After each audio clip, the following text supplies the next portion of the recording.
হেলাল হাফিজ লিখেছিলেন, এখন যৌবন যার, মিছিলে যাবার তার শ্রেষ্ঠ সময়।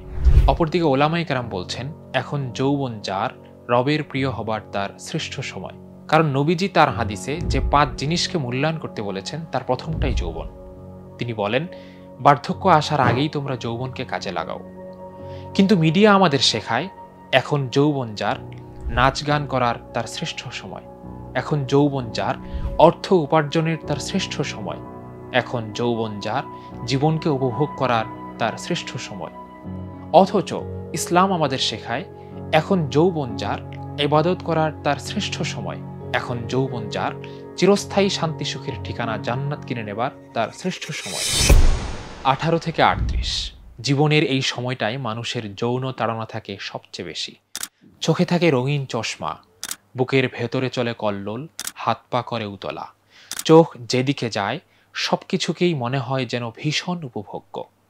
একজন যুবক যে নিজেকে সৎ ও গুনাহমুক্ত রাখতে চায়, তার জন্য ব্যাপারটা হয়ে ওঠে আরও কঠিন।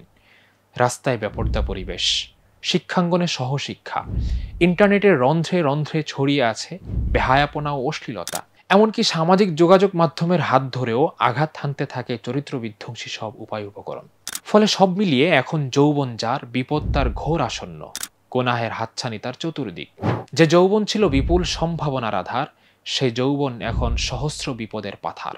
এই বিপদ থেকে যারা উদ্ধার পেতে চান, তাদের জন্য শেখ জুলফিকার আহমদ নকশবন্দির এই রচনা, এখন যৌবন যার।